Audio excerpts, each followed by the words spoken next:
Hi students, this is A. Mandari Kumar Rajesh. In this video, we are going to discuss 5 kingdom classification in detail. The 5 kingdom classification was proposed by the American taxonomist R.H. Whitaker. R.H. Whitaker in the year 1969. Then R.H. Whitaker was an American taxonomist. Then the kingdom includes Monera, Protista, then fungi, then plantae, finally Animalia. Then this classification was based on mainly mode of nutrition,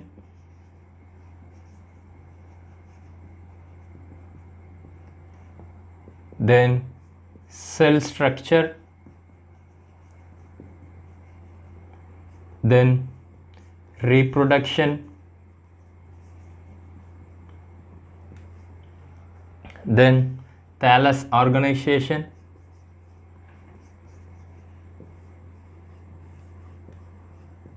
finally an important criteria called phylogenetic relationship. Phylogeny means phylogenic means evolutionary relationship. So this classification was based on some of the criteria or mode of nutrition, cell structure, reproduction, thallus organization and phylogenetic relationship. Now we are going to discuss the kingdoms in detail with this criteria. We are going to discuss the kingdom in detail with this criteria. Let me teach you the 5 kingdom classification in detail. The 5 kingdom classification includes kingdom like Monera, Protista, then fungi, plantae, then Animalia. Now I am going to tell about cell type of each kingdom.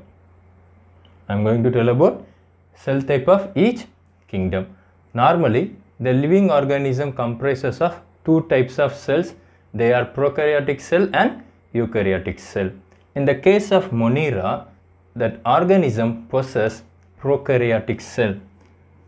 The Monera organism possesses prokaryotic type of cells. That means that organism which possess primitive type of nucleus. They are not well defined nucleus and they do not have membrane bound organelles like mitochondria, endoplasmic reticulum and Golgi apparatus, and nucleus is not enveloped by the nuclear membrane. Actually, the nucleus is not called as true nucleus because the nucleuses are called as nuclei. They are nucleus like structure. So the prokaryotic organism contains primitive type of nucleus. They are not having well defined nucleus, while in the case of remaining 4 kingdom, they possess that organism which are present in this 4 kingdom possess eukaryotic cell. So the remaining 4 kingdom contains eukaryotic type of cells. So Protista contains eukaryotic cell, fungi contains eukaryotic cell, then plantae, then in the case of Animalia. So eukaryotic cell means that cell contains well defined nucleus and that nucleus are enveloped by nuclear membrane, and that cell which possess membrane bound organelles like mitochondria, endoplasmic reticulum and Golgi apparatus. So eukaryotic means they contains true nucleus. So the remaining 4 kingdom, that organism which possess the eukaryotic type of cells. So if any organism contains prokaryotic type of cells, so that organism comes under Monera, Then now I am going to tell about the level of organization of the 5 kingdom.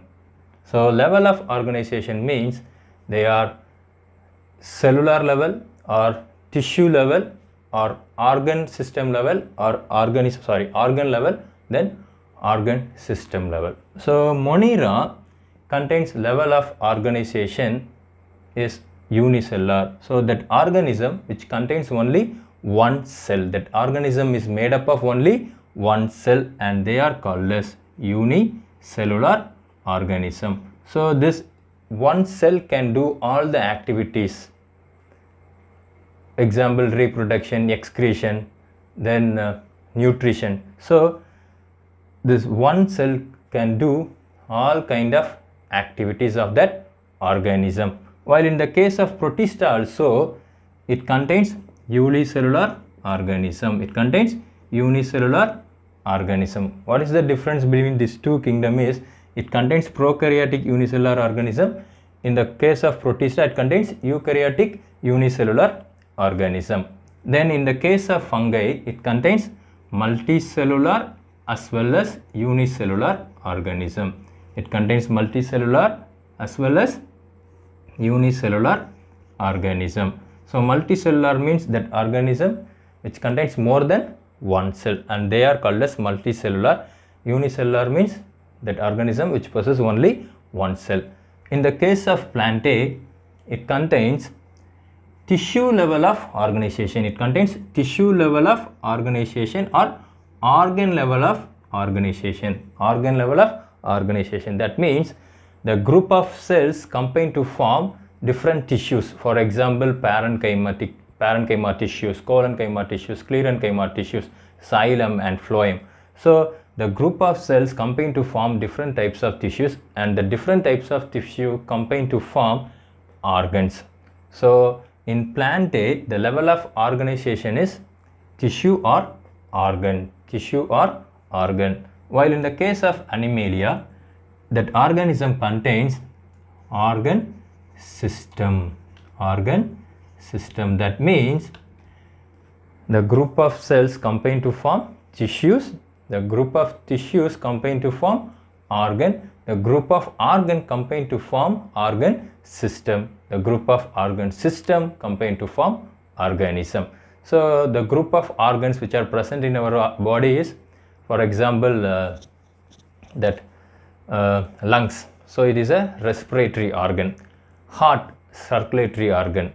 Then skin, integumentary organ. Then nervous system, nerves.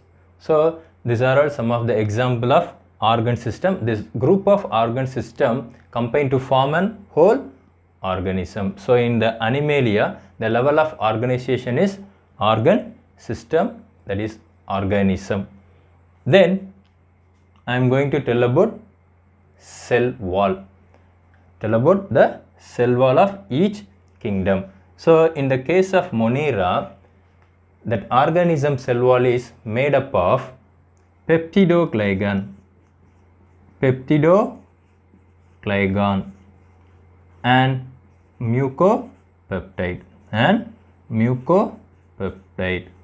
So if any organism possesses the cell wall, and that cell wall is made up of peptidoglycan or mucopeptide, that organism belongs to the kingdom Monera.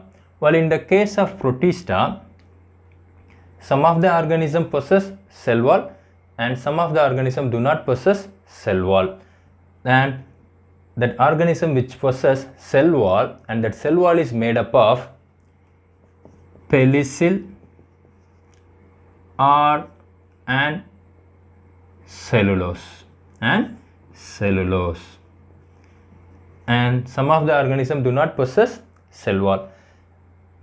While in the case of Euglena, the cell wall is made up of pelysyl. The cell wall is made up of pelysyl. Then in the case of fungi, the cell wall is made up of chitin. The cell wall is made up of chitin. Mostly the cell wall is made up of chitin or cellulose. So the fungi cell wall is mostly made up of chitin, and sometimes it is made up of cellulose. While in the case of plantae, the cell wall is made up of cellulose. The cell wall is made up of cellulose. Then in Animalia, the cell do not possess cell wall. So cell wall is absent in animals. Cell wall is absent in animals. Then the fourth criteria is the mode of nutrition. So in the case of Monera, that organism possess two type of nutrition. One is autotrophic nutrition.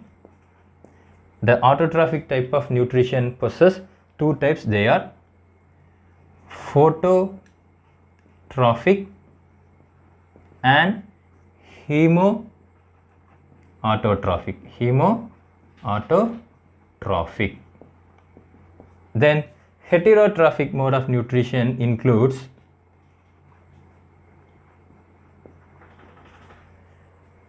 parasitic and saprophytic. So autotrophic means they can prepare their own food. In autotrophic, they contain two types of nutrition, two types of mode of nutrition. They are phototrophic, so that organism can use the light energy and it can convert the light energy into chemical energy. While in the case of hematotrophic, they do not use the light energy, so it has to they can use some chemicals, inorganic and organic chemicals. So they can make use of inorganic and organic chemicals to produce energy. While in the case of heterotrophic organism, they act as parasite. Parasitic means they depend upon the host for nutrition or shelter, and it gives harmful effect to the host. That condition is called as parasitic. Saprophytic means that the organism lives on dead and decaying matters, and they can absorb that nutrition from the dead and decaying matters. Then in the case of Protista also, it shows two types of nutrition. They are autotrophic and heterotrophic.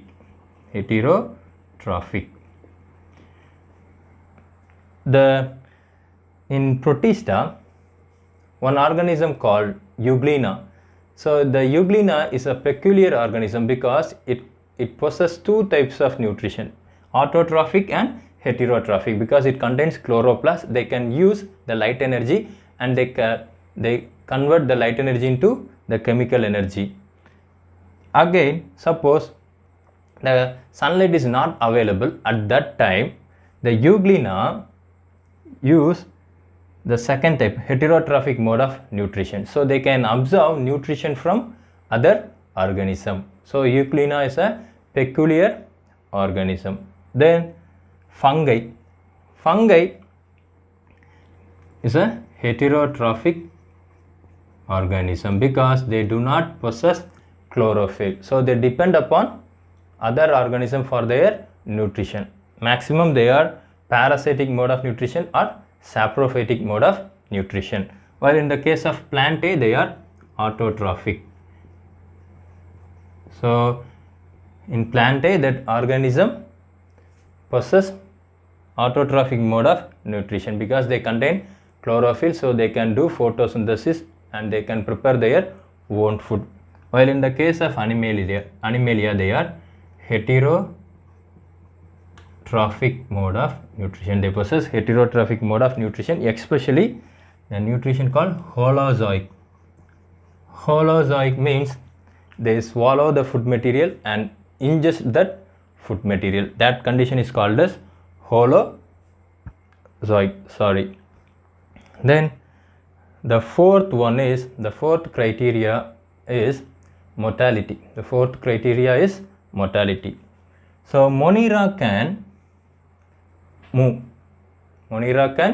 move because they contain flagella. So they can move from one place to another place because they possess flagella. Some of the Moniras are not movable. So it possesses motile and non-motile organism. It possesses motile and non-motile organisms.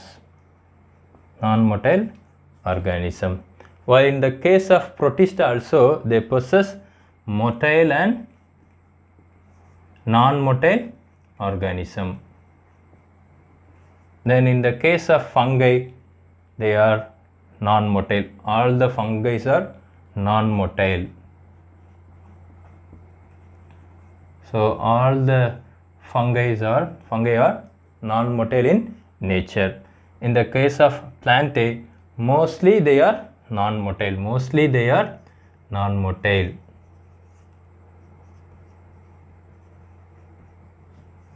In the case of Animalia, mostly they are motile. Mostly they are motile. Then example for Monera. So example for Moneras are bacteria. So all the bacteria comes under Monera. Archaebacteria. Archaebacteria means the most primitive bacteria. The most primitive bacteria are called as archaebacteria. Then blue-green algae. Blue-green algae. The blue-green algae are nowadays called as cyanobacteria. Cyanobacteria. Then actinomycetes. Actinomycetes. Then etc. Actinomycetes means that bacteria looks like fungi. That is why they are called as actinomycetes. So example for Monera are bacteria, archaebacteria, blue-green algae or cyanobacteria, actinomycetes, etc. Example for Protista, euglenoids, that is euglena, then chrysophytes, then protozoans, then slime mold, and these are all example for Protista.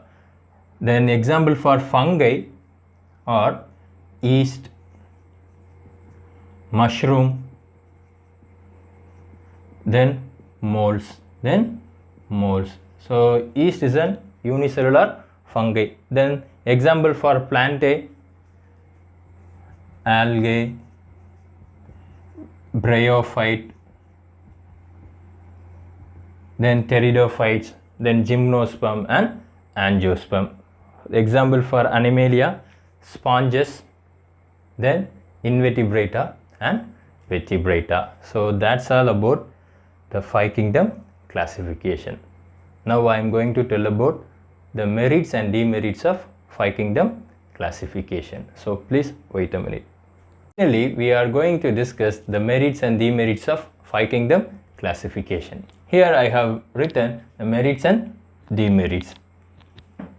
In the merits, the first point tells us the classification is based on the complexity of the cell structure and organization of thallus. That means the classification is mainly based on whether that organisms are prokaryote or eukaryote. Then it is based on the level of organization, whether that organisms are unicellular or multicellular, or that organism possess organ system level of organization or tissue system of level of organization. So the classification is based on the complexity of cell structure and organization of thallus. Then the second point tells us it is based on mode of nutrition. So the classification is mainly based on mode of nutrition, whether that organisms are autotrophs or heterotrophs. Then separation of fungi from the plants. So this is the most important point in 5 kingdom classification merits. So this is the most important point in merit. So separation of fungi from plants, because the fungi are different entity. So R.H. Whitaker included or kept that fungi as a separate kingdom. Then the fourth point tells us it shows the phylogeny of the organism. That means that organism shows the evolutionary relationship between that organism. For example, the multicellular organisms must evolve from the unicellular organisms. That eukaryotic organism must evolve from the prokaryotic organisms. So that organism shows the phylogenetic relationship. Then I am going to tell about the demerits of 5 kingdom classification. The kingdom Monera and Protista accommodate both autotrophic and heterotrophic organisms. So the 2 kingdom contains or possess autotrophic and heterotrophic organism. Then the 2 kingdom accommodate the cell wall lacking organism and cell wall bearing organism. For example, in Monera, Mycoplasma is a bacteria and they do not have cell wall. So this 2 kingdom has more heterogeneous. So that is the main defect of the 5 kingdom classification. That is the main demerits of 5 kingdom classification. Then the second point tells us viruses were not included in the system. Actually, viruses are acellular in nature because they do not have any cell. So viruses were not included in the system. That's all about the 5 kingdom classification, merits and demerits. If you have any doubt, please let me know. Thank you very much for watching this video. Thank you.